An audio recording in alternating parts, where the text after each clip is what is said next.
बायको तरी गरीब होती का तुकोबाची? पुण्याचं सासर तुकोबारायांचं, गुळवे सावकाराची पोरगी तुकोबारायची बायको आवली. 3600 एकर ऊस होता तिच्या बापाचा बर का.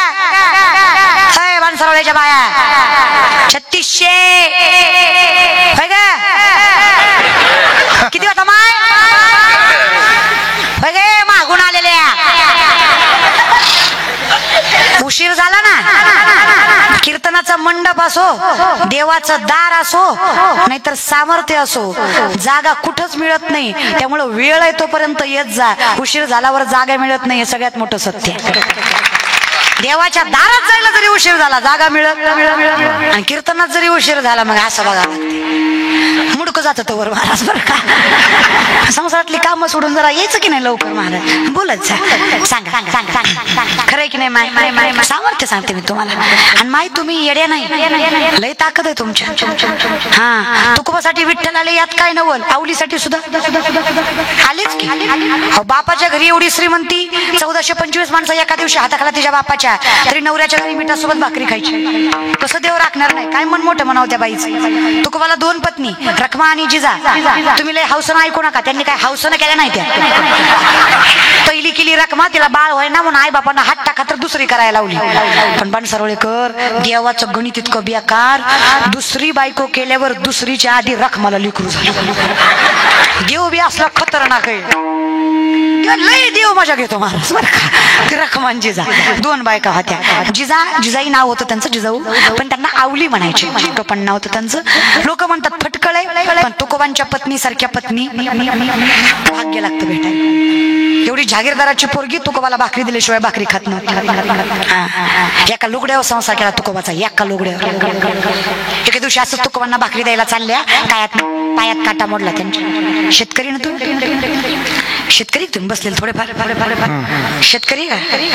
मी काय वाटोळं केलंय बरं तुमचं. म्हणलं आता सुधारते आल, पुन्हा सुधारते आल, पुन्हा सुधारते आल. नुसती मड्याला बसल्याने बसल्या. तू बोल मी आहे, तू बोल मी बसलोय, तू बोल मी ऐकतोय, तू बोल. येत नाही आपण कोणाच्या कीर्तनाला, तुझं नाव ऐकून आलोय, तू बोल. आलोय ते नशीब समज, तू बोल. असले ऍटिट्यूड न बसले तुम्ही. जरा यांना म्हणजे असं काय आनंद विनंद काही नाही, मुदाम करतात मुदाम.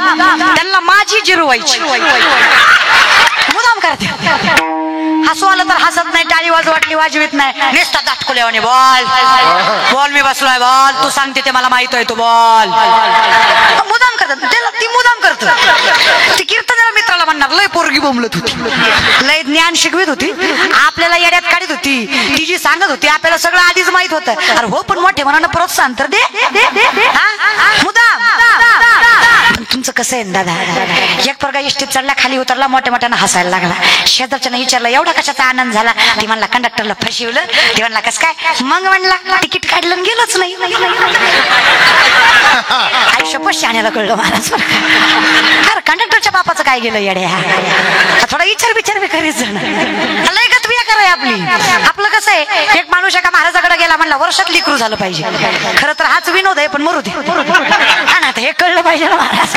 महाराज म्हणले हरकत नाही, नारळ घे तुला वर्षात होईल. हा वर्षानं महागारी आला, म्हणला भामटा येतो, वर्ष झालं लेकरू नाही. महाराज म्हणणार नारळ दुसरा घे, पण माणसात बुंबलू नको, झालं नाही जमले ती लोक दुसरा दिला. हा 2 वर्षानं आला, म्हणला पक्का भामटा येतो यायला.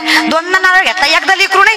महाराज म्हणले माझा नारळ फसत नाही, तुझ्या बाबतीत 2दा फसलं, तुझंच काहीतरी चुकतंय. अचानक महाराजाला आठवलं. महाराज म्हणले खरे, जेवढी माणसं माझ्याकडे लेकरू मागायला आली सगळी बायको घेऊन आली.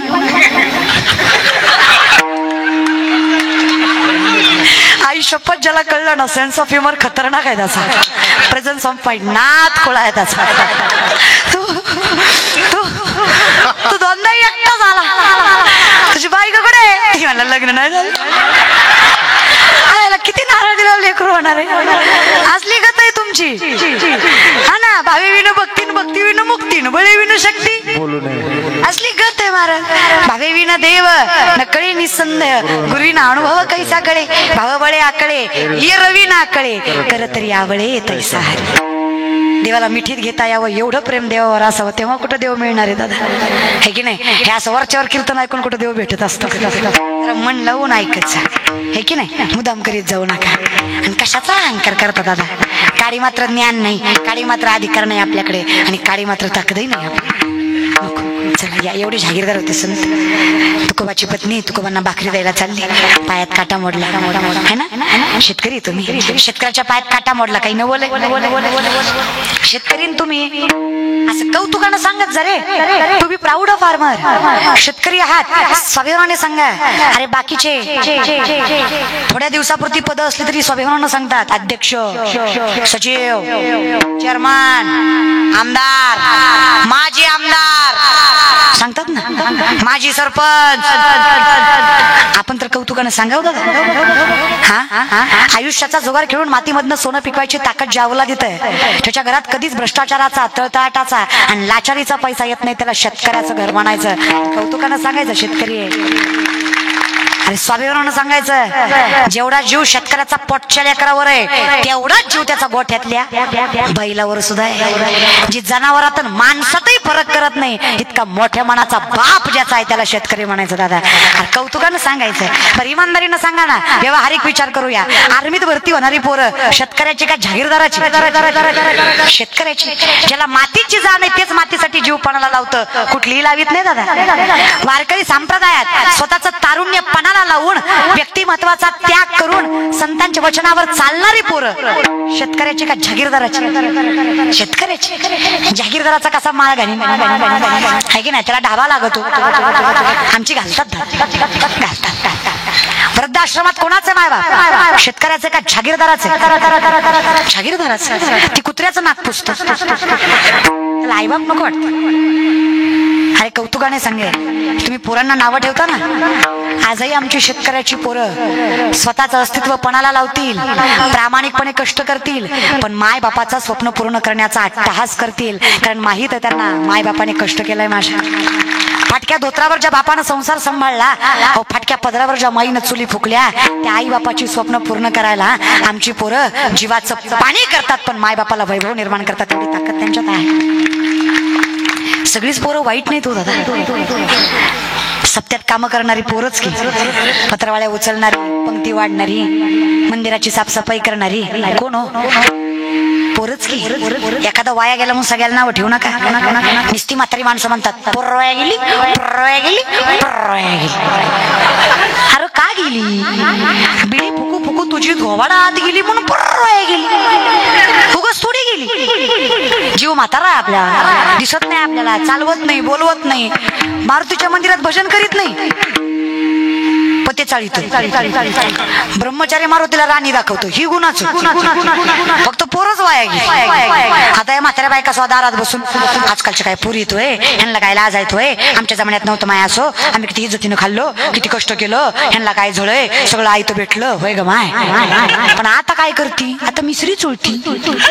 तुझ्या मिसरीच्या वासानं गोठ्यातल्या म्हशीनं दूध द्यायचं बंद केलं. इतका भंगार वाचते मिसरीचा. तू नातीला कुठल्या तोंडाने ज्ञानेश्वरी वाचाय सांगणार आहे? सांग ना. घरात पाहिजे का नाही दादा? लय पुढच्याला नावं ठेवू जाऊ नका. करतात लेकर, करू देत जा.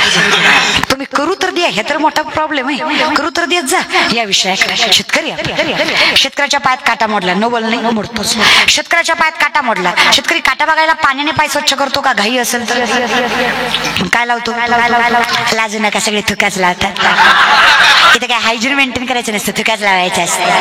बरं, एका थुक्यात काटा दिसतो, तो काय सॉक्स घालून नांगर धरतो वय थुक्यात काटा दिसाय. 2-4 वेळा लावावा लागतो. काटा मोडला जी झाला, त्रास झाला त्रैलोक्याच्या नाथाला. जगाचा बाप आहे ना, वाईट वाटलं. पाठीमागे धावायला लागला जिजांच्या. थांबा म्हणे जिजा, काटा रुतला तुम्हाला. विठ्ठला कळतंय किंवा आम्हाला, पण कसं सांगू तुम्हाला, माझ्या पायातल्या काट्यापेक्षा माझ्या तुकोबांच्या पोटाची भूक जास्त बोचते मला. आणि ती भागवते, मग येते दर्शनाला. असं पातिव्रत्य सांभाळणारी बाई जगाच्या मालकानं सामर्थ्यानं वाट बघावी तिची. तुकोबांना भाकरी देऊन पाठीशी आल्या जिजा. विठ्ठल जाग्यावर आहे, साधा नाहीये बरं तो. माझ्या विटेवरच्या मालकाच्या चरणाचा लाभ व्हावा म्हणून ऋषी मुनी तपस्वी झाडाला उलट टांगून तपश्चर्या करतात. जिवंतपणी त्यांचं हाडमांस प्राणी पक्षी खाऊन जातात, तरी त्यांना भान नाही. एवढा त्याग करूनही माझा विटेवरचा मालक मिळत नाही. इतका अशक्य असणारा माझा परमात्मा हिच्या पाठीमागे येण्याची वाट बघतोय. महाराज पाठीमागे आल्या जिजा. त्या विठ्ठलानं तिचा पाय स्वतःच्या हातात घेतला. काय भाग्य असेल त्या मायमाऊलीच. काटा लावून थुका दिसतो का पाहिला? त्यांनाही एका थुक्यात दिसला नसावा. त्यांनी बी 2-4 वेळा लावला. सरपंचाला नाही, पण सरपंचिनीला लय झोंबलं. तुमची नाही माहिती मला पंढरपूरची महाराज बरं का. तिला झोंबलं, तिला वाईट वाटलं. विश्वोत्पत्ती आधी येत विश्वाची उत्पत्ती तुमची देवा. मुंगीच्या पायातल्या पैंजनातल्या घुंगराचा आवाज ऐकू येतो तुम्हाला. अर्धा तास झालं थुका लावताय, काटा दिसना वाईट तुम्हाला. बायकोन दादा राग आला तिला. तुम्हाला कळतं की तेवढं देवाला काटा बघायला थुका लावायची गरज आहे का हो वागतं असं विठ्ठला. काय वाटतं रखमा तुम्हाला? काय बायको असेल, काय वाटतं रखमा तुम्हाला? काटा रुतवणारे हे आम्हीच आहे आणि काटा काढणारे हे आम्हीच आहे. तुकोबाच्या अर्धांगिनी आहेत त्या. तुळशीपत्र ठेवलं तुकोबानी संसारावर, कधी विचार केला नाही संसाराचा. माझ्या नामचिंतनापुढं सगळं काही त्यागलं, सर्वस्वी माझ्या चरणी अर्पण केलं. अहो काय ती बायको वाईट काळात नवऱ्याची ढाल भरून उभी राहिली. त्या तुकोबांचा संसार सामर्थ्याने सांभाळला, म्हणून तर तुकोबांचा परमार्थ लयापर्यंत पोहोचला. ज्यांच्यामुळे तुकोबांच्या परमार्थाला परिपूर्णता आली, ज्यांच्यामुळे तुकोबांसारखं भक्त मला मिळाले, अशा बाईच्या पायाची धूळ माझ्या मुखाला लागावी म्हणून एवढा अट्टहास केला. नाही तर काय गरज आहे सांग बरं मला? काय ताकद असेल आता भक्त करा विचार. जिजाऊचा काटा विठ्ठलानं काढला.